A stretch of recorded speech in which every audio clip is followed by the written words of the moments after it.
Muchas veces nos educan para desarrollar el hábito lector, pero no nos explican la diferencia entre leer un documento técnico o informativo y otro literario. Aquí te explicaremos lo que debes saber para gozar la literatura.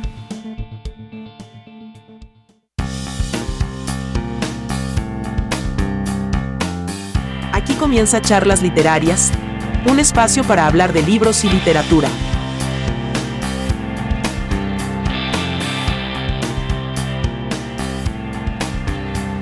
Bienvenidos a nuestro segundo episodio de la sexta temporada. Como siempre, los saluda Javier Martínez. Y en esta ocasión vamos a tener algunos regalos, algunos presentes de parte de nuestro patrocinador, la radio 1900, radio en línea. Así que les sugiero estar pendientes de nuestras redes sociales para conocer la mecánica para hacerse acreedores de estos regalos. Esto solamente aplica para las personas que nos escuchen en Guatemala. Muy bien, y después del primer episodio donde entrevistamos a el autor del libro En la ciudad, Luis Fernando Gil Solares, en esta ocasión quiero que hablemos un poquito sobre cómo leer literatura o cómo poder gozarla. Para poder hacerlo, lo primero que tenemos que entender es qué sí es y qué no es literatura, porque me he dado cuenta que hay muchos malentendidos, incluso muchos mitos, por así decirlo, sobre lo que podría ser o no ser la literatura. Así que vamos primero con estos. Bueno, hablar de literatura realmente no es fácil porque hay muchas definiciones de la literatura. Estas varían según la época, la teoría crítica a la cual nos estemos adhiriendo, así como también los intereses de la definición, porque sí, las definiciones responden a veces a algunos intereses de escuelas, de teorías, etcétera, y bueno, este tal vez podría ser en algún momento un tema de algún episodio. Podemos encontrar que algunos diccionarios que son relevantes para la comunidad lingüística, como el diccionario de la Real Academia Española, muchas veces por quedar bien con la mayoría de escuelas termina dándonos unas definiciones bastante amplias, ambiguas y poco claras, la verdad, de algunos temas que ya saben ellos por experiencia que van a terminar siendo motivo de discusión precisamente entre diferentes teóricos, y esto pues no es la excepción en el caso de en qué consiste la literatura o cuáles son sus principales características. Sin embargo, digamos, empecemos con lo fácil. Lo primero es que obviamente la literatura no es una ciencia, y esto, aunque resulte bastante obvio, pues hay que aclararlo. En general podríamos decir que si no es una ciencia, entonces es un arte, el cual utiliza el lenguaje para expresarse. Esto sigue siendo bastante ambiguo porque, bueno, también la ciencia utiliza el lenguaje para expresarse, pero en este caso, pues hablamos de un arte. Al hablar de arte, esto implica que no hay una verdad absoluta, ¿sí? Como a veces nuestras mentes que están acostumbradas a un contexto positivista donde la ciencia pues ha sido ensalzada o en algún momento, digamos, definida como una característica importante de nuestra época, lo cual está bien, obviamente, pero es que no todo puede encajar en la ciencia, y no encajar en la ciencia no es malo, simplemente hay cosas que definitivamente no van a encajar ahí, como en nuestro caso, obviamente, la literatura.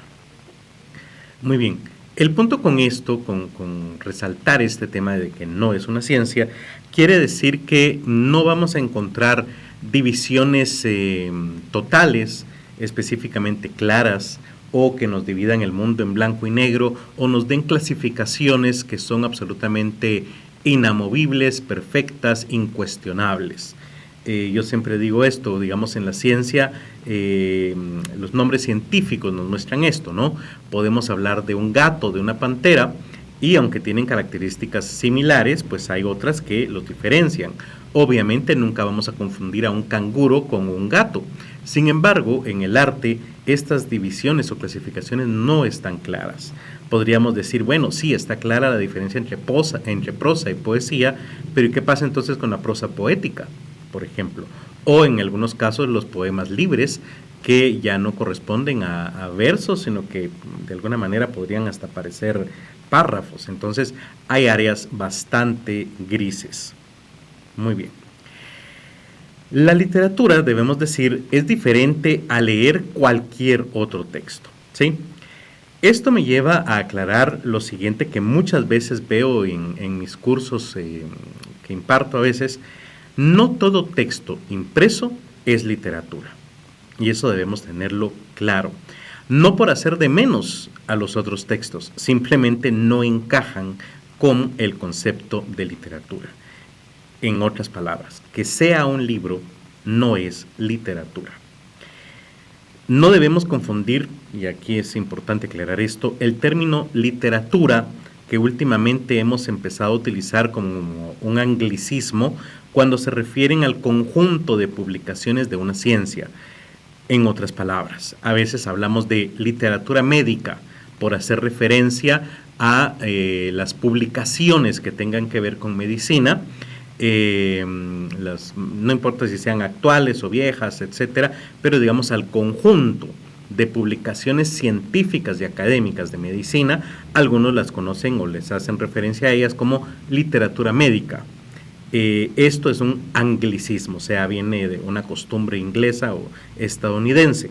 En español no podemos llamarle literatura médica, porque entonces vamos a encontrar más adelante un tremendo problema con esto. Todo lo que tenga que ver con literatura, al menos en español, debe implicar ficción, y obviamente no podemos incluir ficción en la medicina.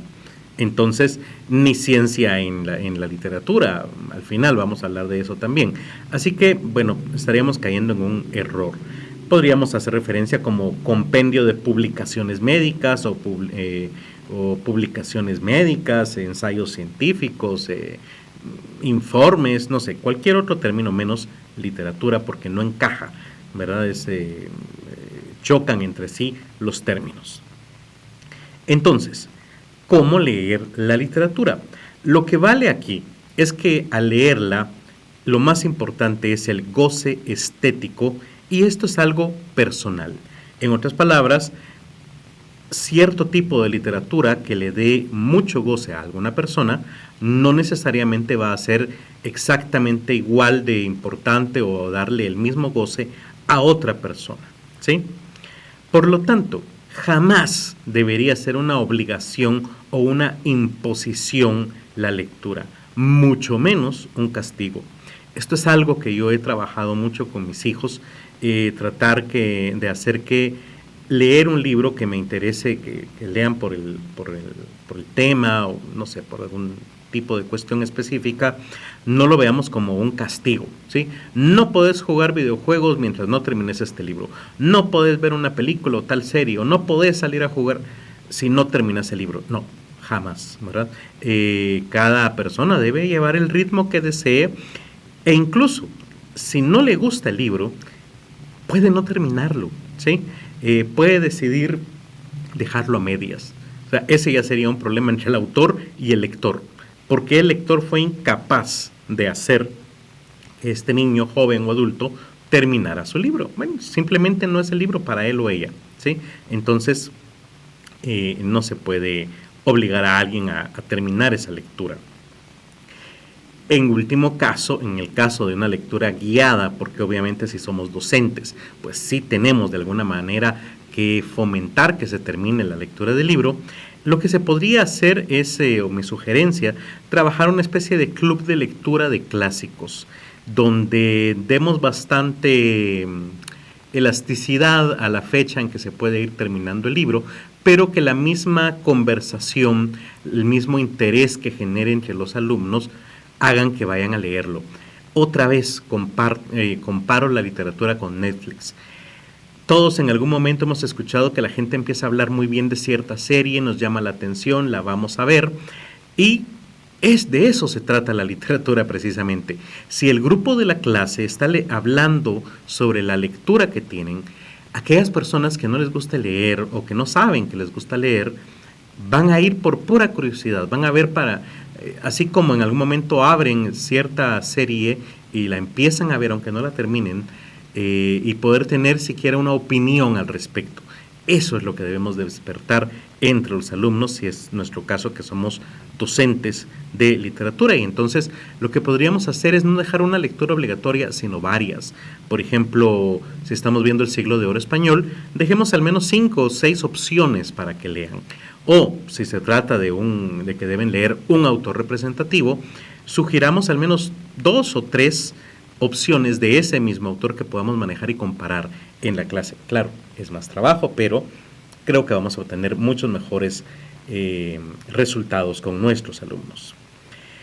También es válido escuchar o utilizar diferentes formatos de libros, ¿sí? Por ejemplo, los audiolibros. Escuchar un audiolibro no es dejar de leer, es simplemente otra forma que muchas veces pensamos en nosotros como adultos con los audiolibros cuando no tenemos tiempo, pero sí tenemos tiempo perdido, por ejemplo, en el auto, en el vehículo. Ahí es un buen momento para utilizar los audiolibros. Pero no pensemos que los audiolibros los utiliza la gente haragana, la gente que no quiere leer. No, simplemente tiene otra forma, otras capacidades de comprensión, tal vez sean más auditivos que visuales, lo cual es, por supuesto, una variante que no lo hace de menos. También, y esto es algo personal, no satanicemos los medios electrónicos. Si vemos a una persona todo el tiempo en el teléfono o en una tablet, no quiere decir que esté jugando, no quiere decir que esté en redes sociales vanas, sino que podría estar leyendo, ¿sí? Y eso es algo muy personal. Yo me mantengo con el teléfono en la mano, no porque esté en redes sociales, que sí, también lo hago y también me gusta, sobre todo Twitter, pero que ahora se llama X, pero también podríamos estar leyendo. Simplemente vemos a una persona con el teléfono en la mano, no sabemos qué está haciendo. Recordemos que ahora leer, sobre todo para los jóvenes, en dispositivos digitales es algo muy, muy usual. Y por último, recordemos que no hay literaturas mayores ni menores, solo aquellas que dan goce, ¿sí?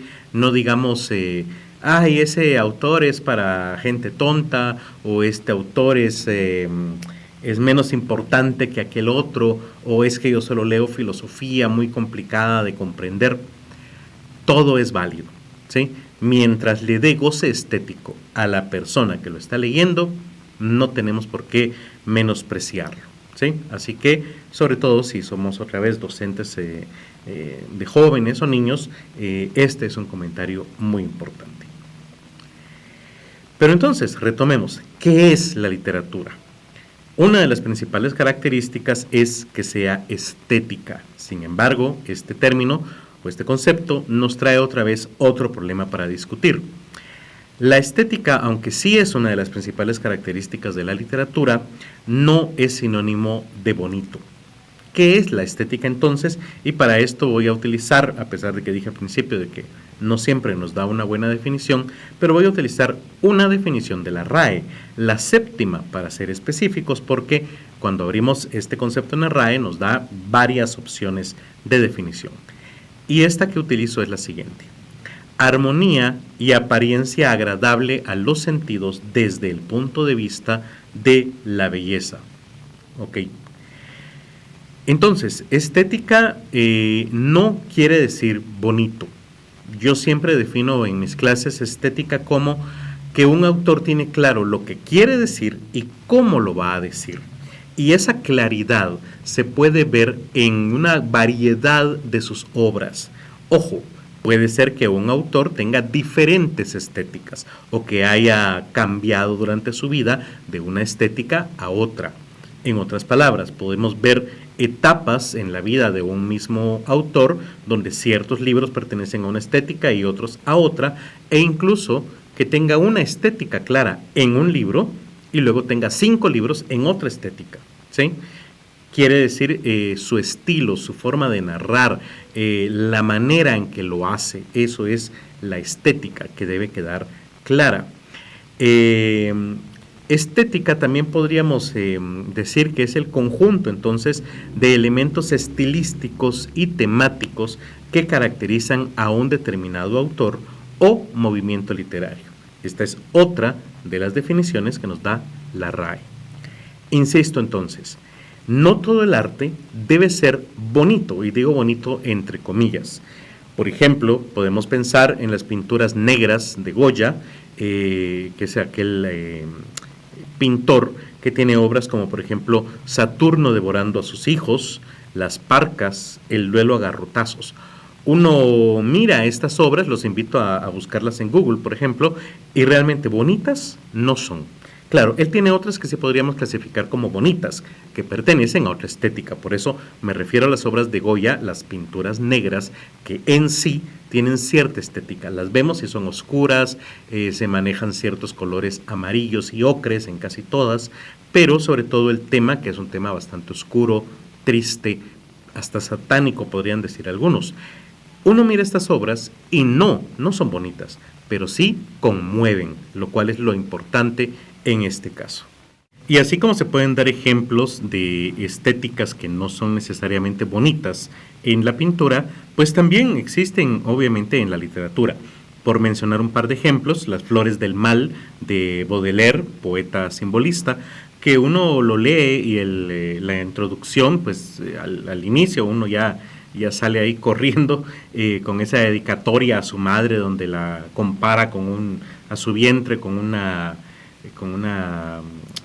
lugar lleno de víboras, por ejemplo, muchas referencias que hoy podría alguien pensar como satánicas, etcétera, o por ejemplo las novelas de Bukowski que corresponden al realismo sucio, que por ejemplo en lo personal no me gustan precisamente porque es mi opinión, es un autor misógino, pero bueno, habrá gente que sí, y me consta obviamente, que encuentra bastante goce estético en leer a Bukowski. Debo decir, aunque no me gusta Bukowski, el otro ejemplo que daba, Baudelaire, sí, ese sí, le encuentro mucho goce estético y es de hecho uno de mis poetas favoritos. Entonces, podemos entender estética en nuestro caso como el estilo del autor, la corriente o el movimiento literario a la cual se adhiere. Aquí vale la pena aclarar, por ejemplo, que los libros de superación personal, de todo este tipo de finalidad religiosa o de enseñanza, no son literatura. Pero lo aclaro porque no es que los haga de menos, sino que simplemente se trata de que no tienen un objetivo estético, ¿sí? Todos esos libros que muchas veces la gente que lee hace de menos porque les parecen sosos, no tan profundos, no tan filosóficos, muy aparte de su opinión en este sentido, el hecho es que efectivamente no son literatura, precisamente porque no tienen este objetivo estético que sí deben tener los libros literarios. Entonces, ¿qué tiene que ver esto con cómo leer la literatura? Bueno, yo sugiero que al principio probemos diferentes estéticas hasta encontrar aquellas que nos dan mayor gusto, mayor goce estético e identificar precisamente estas que sí nos gustan. Por ejemplo, otro caso que es muy personal, para mí el impresionismo no me gusta, debo decir. Por ejemplo, recuerdo cuando leí En busca del tiempo perdido de Marcel Proust, debo decir, sinceramente, no me gustó. Y he leído algunos otros libros que encajan dentro de esta estética que no me gustan, precisamente porque siento que no hay una historia clara, el objetivo, que claro que lo entiendo, que es dejar una impresión, un sentimiento, una sensación en vez de una historia, no va conmigo. Pero entiendo que a otras personas les encante o encuentren mucho goce estético en este tipo de literatura, aunque no sea mi caso. Y bien, el otro gran tema cuando leemos literatura es tener en cuenta que para ser literatura debe ser ficción por definición. En otras palabras, historias inventadas que nunca sucedieron en realidad. Y esto es algo que no siempre tienen en clara las personas que creen estar leyendo literatura. Aunque debe ser ficción, no hay que confundir esto con el movimiento del realismo, que trata de escribir una literatura que parezca estar ambientada en la realidad. En otras palabras, una novela que tal vez se ubique en algún país de Latinoamérica en los años 70, dentro de su contexto histórico bien investigado, donde vamos a encontrar personajes humanos, llamémoslo así, o normales, muy entre comillas, sería una obra realista. Sin embargo, la historia que nos debe contar debe ser 100% ficción, ¿sí? Recordemos que incluso dentro del realismo, una exageración de este movimiento llegó a ser el naturalismo, que intentaba de alguna manera no solo representar con total fidelidad la realidad sociocultural de la humanidad, sino incluso llegar a manipularlo y poner al autor en un papel de Dios, digámoslo así, ¿verdad? En otras palabras, es aquella literatura donde el contexto trata de imitar lo más posible, la mímesis, dirían los griegos, a la realidad. De ahí el famoso disclaimer o descargo de responsabilidad que encontramos en algunas películas, por ejemplo, ¿verdad? Donde la historia parece tan real o los personajes parecen tan reales que indican que cualquier parecido con la realidad es mera coincidencia. Por darles un caso que creo que ya he hablado varias veces, tenemos el caso de la novela de Madame Bovary, escrita por Flaubert, donde es tan real que muchas personas incluso creyeron encontrar en la historia de Madame Bovary realmente la biografía de fulanita o menganita, y estas mujeres llegaron incluso a demandar a Flaubert por difamación. Y de ahí la famosa pregunta, que algunos dicen que es mito, que le preguntan a Flaubert quién es Madame Bovary, y él responde: Madame Bovary soy yo. Esta pregunta hecha por el juez para ver realmente cuál de todas las mujeres que lo estaban demandando tenía derecho realmente a hacerlo. Entonces, una novela, ya sea realista o de ciencia ficción, por decirles algo, debe ser ficción, ¿sí? Siempre será ficción, ya sea que aparezcan robots, portales al futuro, dimensiones alternas, viajes en el tiempo, o que no aparezca nada de esto y solo, no sé, el muchacho que trabaja en una mueblería se enamora de la chica que vende helados enfrente y tienen 5 hijos y no pasa nada más, sigue siendo ficción, porque no es real. Un caso que es interesante de analizar precisamente porque de alguna manera no le quedó muy claro al autor, es el caso de Dan Brown con su obra El Código Da Vinci. Este es un caso raro, digo, porque si lo vemos como una novela, como ficción, pues está muy bien creada, está muy interesante, vendió millones de copias, es todo un éxito literario. El problema aquí era todo el contrario a Flaubert. Mientras que Flaubert afirmaba y llevó a juicio la idea de que todo era ficción y que el personaje no representaba más que a sí mismo como autor, Dan Brown hacía todo lo contrario. Si ustedes se recuerdan, hace unas cuantas décadas que salió el libro, donde él daba entrevistas argumentando y asegurando que todo lo que aparecía en su novela era real, que de hecho era una investigación histórica. O sea, mientras Dan Brown nos quería vender una ficción como que fuera algo 100% real, entonces dejaba de ser literatura. Tenemos el otro caso de Madame Bovary, que el mismo autor afirmaba que era ficción y la gente creía que era real.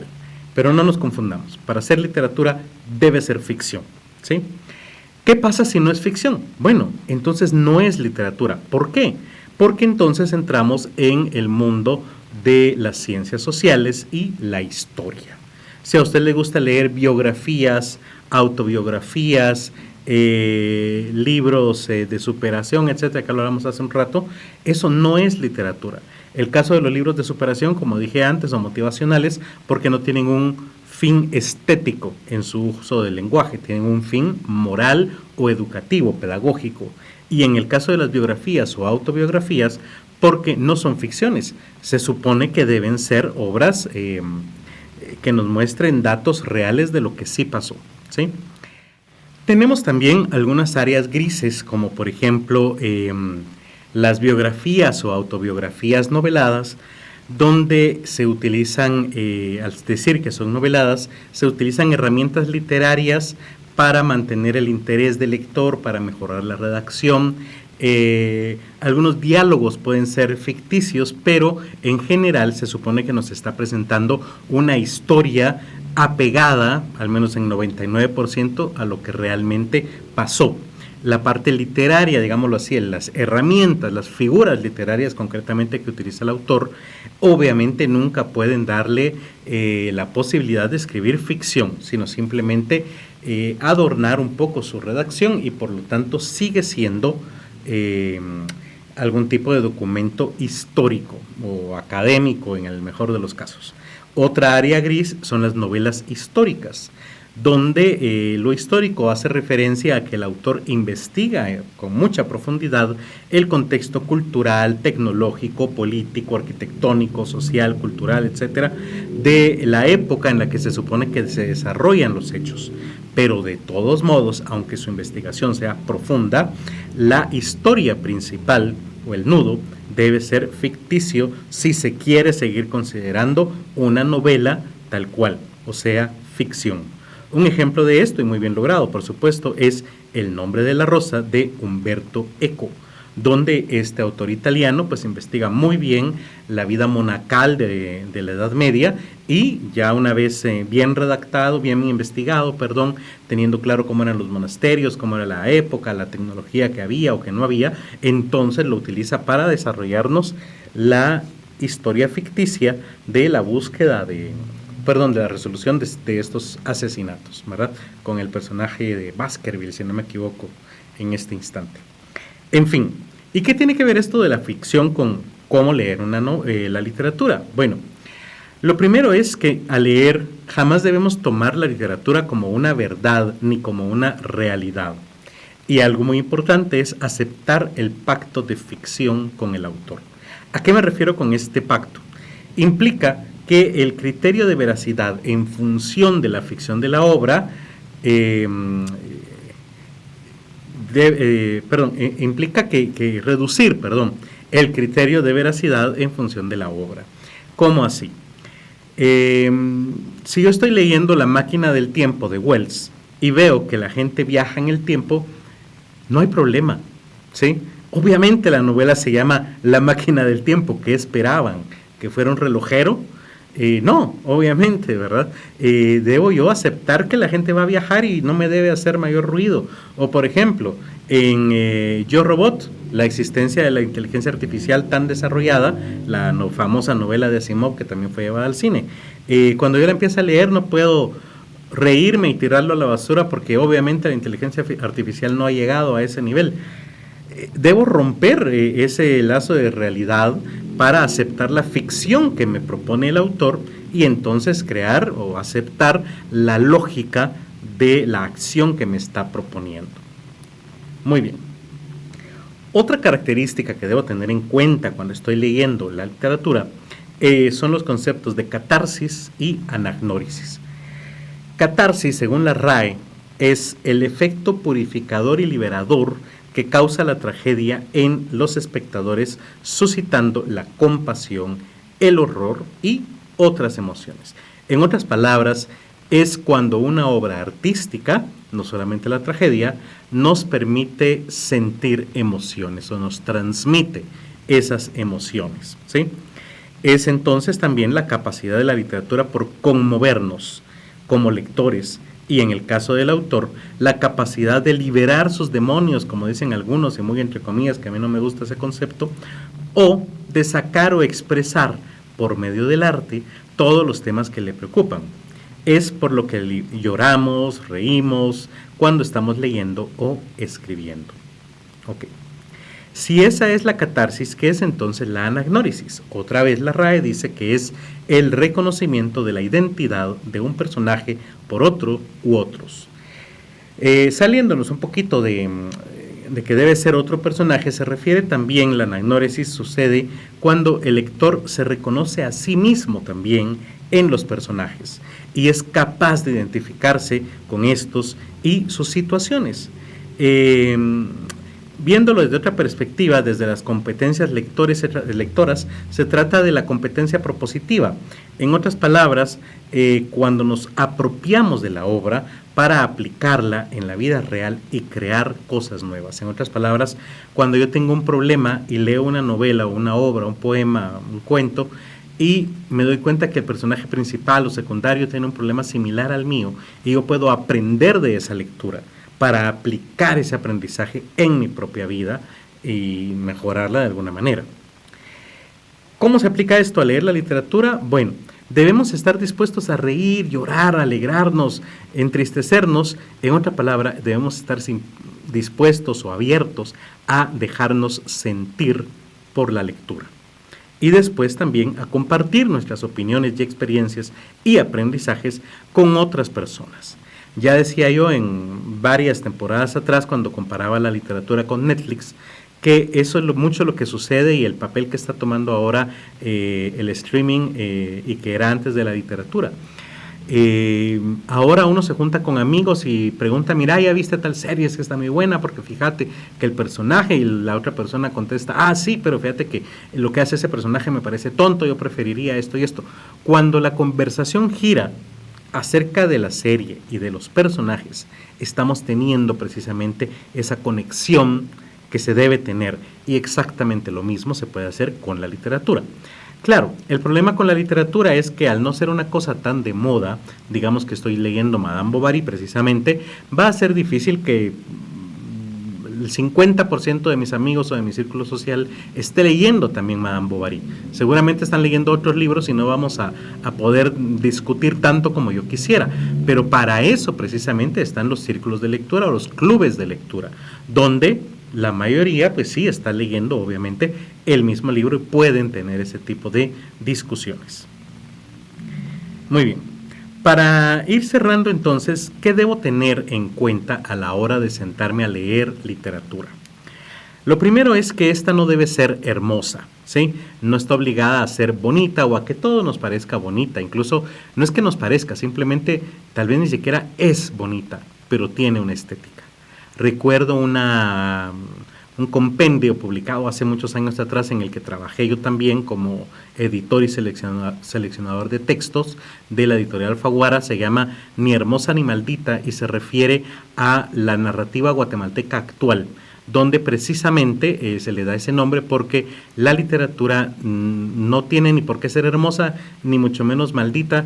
Lo de maldita viene precisamente a lo que hablaba de Bukowski, porque hace unos 20 años más o menos estaba muy de moda ese tipo de literatura en Guatemala y el realismo sucio, y entonces no todo tiene que ser así, o sea, no todo tiene que ser descarnado, no todo tiene que ser la idea aquella del poeta maldito, valga el simbolismo, y entonces no necesariamente tiene que ser hermoso. La literatura tampoco tiene por qué ser pedagógica ni dejarnos un crecimiento personal, ¿sí? Para eso está la motivación, las lecturas religiosas. La literatura no tiene un compromiso con esto, y eso es algo muy importante. De hecho, el compromiso realmente de la literatura es, en último caso, si le buscamos un compromiso, con el entretenimiento y el goce estético de la obra. Ahí está el compromiso de la literatura, no en que si deja un mensaje cristiano, no cristiano, ético, moral, religioso, etcétera, ¿sí? Es más, no tiene por qué dejar ese mensaje. Hace algunos años yo compré una traducción de las fábulas de Esopo, pero no me di cuenta que era de una editorial cristiana, y entonces muchas de estas moralejas muchas de estas fábulas dejaban una moraleja que no era nada cristiana, y entonces en esa editorial, con ese enfoque cristiano, las cambiaron, y las moralejas no tenían absolutamente nada que ver con la historia. De hecho, yo lo compré porque se lo estaba leyendo a mi hija, que estaba pequeña, tenía unos 5 o 6 años en esa época, y ella misma se dio cuenta de que habían cambiado las moralejas porque no tenían ninguna relación con la historia que acababa de leerle, y la cambiaron para que encajara dentro de una moral cristiana. Entonces, no, eso no se hace, ¿verdad? Si no le gusta la moral griega, pues entonces no traduzca libros griegos para venderlos en una editorial cristiana, porque obviamente por cuestiones de cultura y de época no van a encajar. Y bueno, eso es realmente lo más importante. Espero que con esto tengamos una mejor experiencia a la hora de leer y gozar la literatura. Les recuerdo, mi nombre es Javier Martínez y les sugiero seguir el podcast en las redes sociales, sobre todo porque, como les dije al inicio, durante esta semana vamos a sortear algunos regalitos que nos da nuestro patrocinador 1900 Radio en Línea, a quien también sugerimos seguir. Pero si nos siguen a nosotros en redes sociales, estamos como @casama con H al final, en Facebook, Twitter e Instagram, y en TikTok nos encuentran como @editorialcasama. Nos escuchamos el próximo viernes de charlas. Charlas Literarias es producido y grabado en el estudio de la editorial Casama. Encuentra cada viernes de charlas un nuevo episodio en Spotify, YouTube, Apple y Google Podcast, así como en otras plataformas similares. Síguenos en redes sociales como @casama.